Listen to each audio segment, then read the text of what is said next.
బీజేపీలో రెండు వర్గాలు ఉన్నాయా? ఒక వర్గం వైఎస్ఆర్సీపీకి, మరో వర్గం టీడీపీకి మద్దతు ఇస్తున్నారా? వైఎస్ఆర్సీపీకి మద్దతు ఇచ్చేటువంటి మద్దతుదారులతో జగన్మోహన్ రెడ్డి టీడీపీ, భారతీయ జనతా పార్టీ పొత్తు విచ్ఛిన్నం చేసే దిశగా వ్యూహాలు రచించారా? అయితే జగన్మోహన్ రెడ్డి వ్యూహాలను హైకమాండ్ తిప్పికొట్టిందా అంటే అవుననే సమాధానం ఇస్తున్నారు కొంతమంది రాజకీయ విశ్లేషకులు. ఇక ఇదే అంశానికి సంబంధించి మనతో మాట్లాడేందుకు ప్రముఖ రాజకీయ విశ్లేషకులు జగదేవ్ గారు మనతో ఉన్నారు. ఆయనతో మాట్లాడదాం. జగదేవ్ గారు నమస్తే అండి. నమస్తే. జగదేవ్ గారు, బీజేపీలో రెండు వర్గాలు ఉన్నాయని, ఒక వర్గమేమో టీడీపీకి మద్దతు ఇస్తుందని, మరో వర్గమేమో వైఎస్ఆర్సీపీకి మద్దతు ఇస్తుందంటూ కూడా ఒక వార్త ఇప్పుడు చక్కర్లు కొట్టింది. అలాగే వైఎస్ఆర్సీపీకి ఎవరైతే మద్దతు ఇస్తున్నారో ఆ మద్దతుదారుల ద్వారా జగన్మోహన్ రెడ్డి టీడీపీ, భారతీయ జనతా పార్టీ యొక్క పొత్తును విచ్ఛిన్నం చేసే దిశగా ఆయన కొన్ని వ్యూహాలు రచించారని, కానీ భారతీయ జనతా పార్టీ హైకమాండ్ మాత్రం అది గ్రహించి దాన్ని తిప్పికొట్టింది ఆ వ్యూహాన్ని అంటూ కూడా ఇప్పుడు సోషల్ మీడియాలో ఒక వార్త చక్కర్లు కొడుతూ ఉంది. ఏంటి సార్, ఆ వార్తలో వాస్తవం ఉందా? అంటే ఈ వార్తలు సోషల్ మీడియాలో రావడానికి కారణం గత వారం జరిగిన పరిణామాలు. గత వారంలో ఏం జరిగిందంటే చంద్రబాబు నాయుడు గారిని అమిత్ షా గారు పిలిచారని మాట్లాడడానికి, దానికి సంబంధించి ఆయన ఢిల్లీ వెళ్ళడం, ఆ వెనువెంటనే నెక్స్ట్ డేనే మరలా జనసేన అని మన పవన్ కళ్యాణ్ గారు కూడా వెళ్ళడం, ముగ్గురు ముందు ఈయనతో చర్చలు, మరుసటి రోజు ముగ్గురు చర్చలు, ఇవి జరుగుతున్నాయి. బట్ లోపల దేనికి సంబంధించి చర్చ జరుగుతుందనేది పూర్తి స్థాయిలో అక్కడ టీడీపీ అధ్యక్షులు చంద్రబాబు గారు కానీ, జనసేన అని పవన్ కళ్యాణ్ గారు కానీ సభాముఖంగా కానీ మీడియా ముఖం కానీ చెప్పలేదు.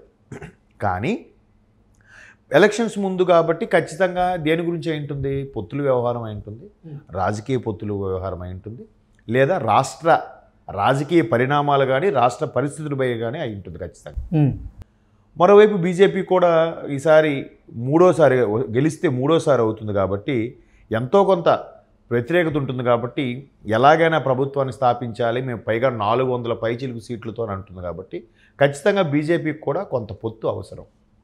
రాష్ట్ర ప్రయోజనాల కోసం టీడీపీకి, జనసేనకు కూడా బీజేపీ సపోర్ట్ కొంత అవసరం. అయితే వెళ్ళి కలిస్తే బీజేపీతో కలిసిపోవడానికే సుముఖంగా ఉంది భారతీయ జనతా పార్టీ అని కూడా మనం చాలా వార్తల్లోనూ చాలామంది విశ్లేషకుల అభిప్రాయంలో కూడా చూసాం. వాళ్ళిద్దరూ వెళ్ళిన నెక్స్ట్ ఆ టైంకే జగన్మోహన్ రెడ్డి గారు కూడా ఢిల్లీలోనే ఉన్నారు. చంద్రబాబు నాయుడు గారు, పవన్ కళ్యాణ్ గారు అమిత్ షాని కలిసే సమయానికే జగన్మోహన్ రెడ్డి గారు కూడా ఢిల్లీలో ఉన్నారు. ఈయన నరేంద్ర మోడీ గారిని కలవడానికి వెళ్ళారు. అయితే అక్కడ మనకు వచ్చిన వార్తల ప్రకారం ఏంటంటే నరేంద్ర మోడీ గారితో సుమారుగా గంటన్నర వరకు అపాయింట్మెంట్ ఉంది జగన్మోహన్ రెడ్డి గారికి.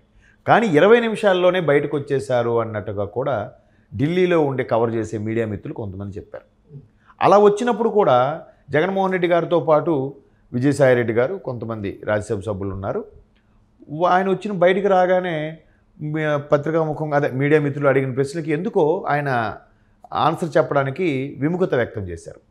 సో ఖచ్చితంగా అంటే ఇప్పుడు లోపల జరిగిన పరిణామాల ఇంపాక్ట్ ఖచ్చితంగా బయటకు ఉంటుంది కదా.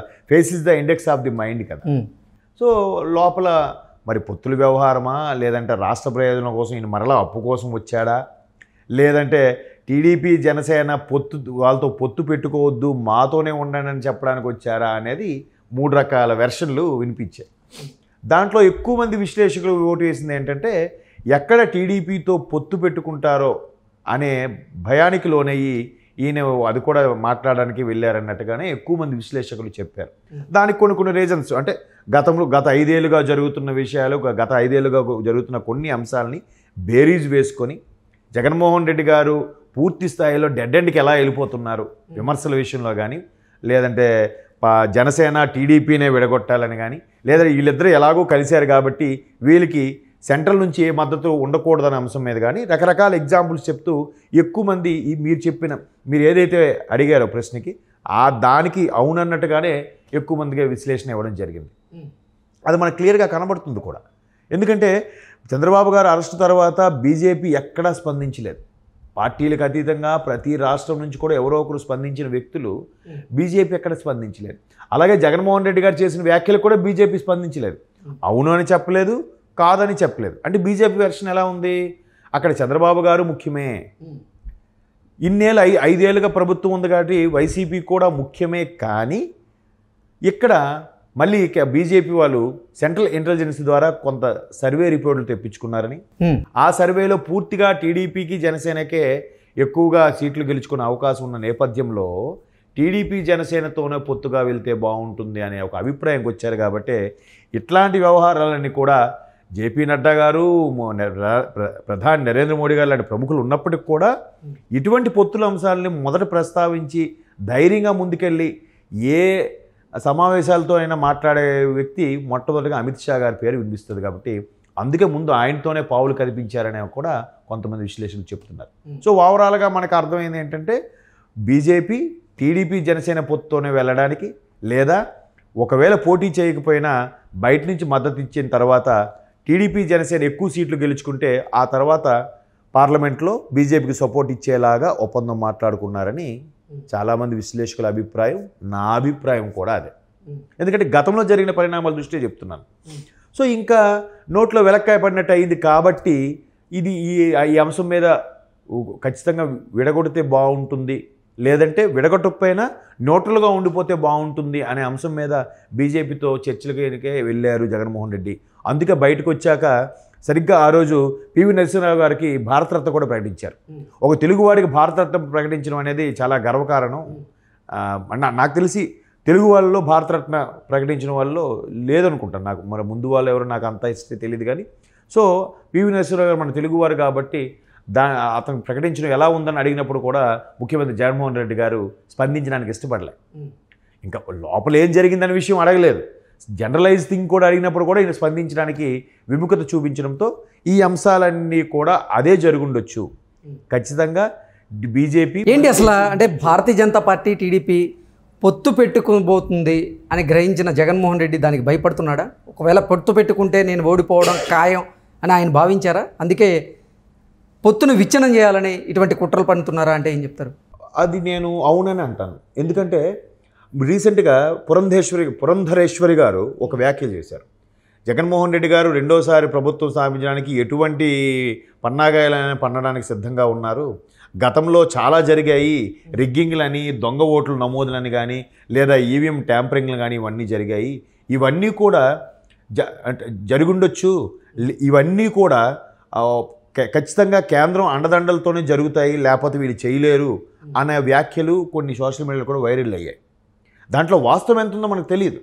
ఎందుకంటే చాలామంది అభిప్రాయం ఏంటంటే 2019లో జగన్మోహన్ రెడ్డి గారు ప్రభుత్వం వచ్చిన తర్వాత 151 స్థానాలు వచ్చాయి, గవర్నమెంట్ ఫామ్ చేశారు.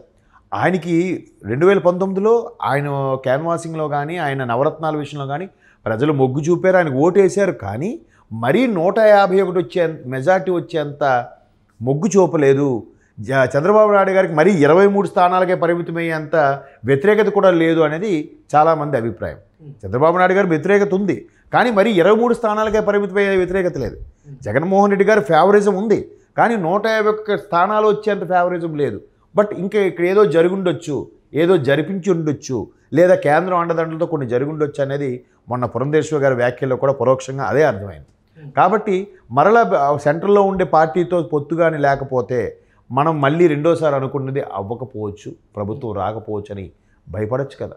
అటువంటి భయాందోళనకు లోనైనప్పుడే ఖచ్చితంగా వీళ్ళ ప్రయత్నాలు వీళ్ళు చేస్తూ ఉంటారు. బయటకు వచ్చినప్పుడు ఆ ఎక్స్ప్రెషన్స్ బట్టి కూడా కొన్ని తెలిసిపోతాయి. లోపలికి వెళ్ళిన తర్వాత వాళ్ళకు అనుకూలంగా అన్ని గ్రీన్ సిగ్నల్ వచ్చింది అనుకోండి, హుషారుగా బయటకు వచ్చి చక్కగా మాట్లాడతారు. ఏంటి మరి హైకమాండ్ జగన్మోహన్ రెడ్డి మీద ముటిక్కాయలు వేసిందా? అది తెలీదు. ముట్టికాయలు వేసారో లేదు తెలియదు, కానీ ఎందుకో మొండి చేయి చూపిస్తున్నారు. అందుకే జగన్మోహన్ రెడ్డి గారు కూడా అంత ఉత్సాహంగా బయటికి రాలేదనేది అక్కడున్న ఎవరైతే కవరేజ్ చేయడానికి ఉన్నారో వాళ్ళు చెప్పిన మాట ప్రకారం అలా ఊహించుకోవడమే.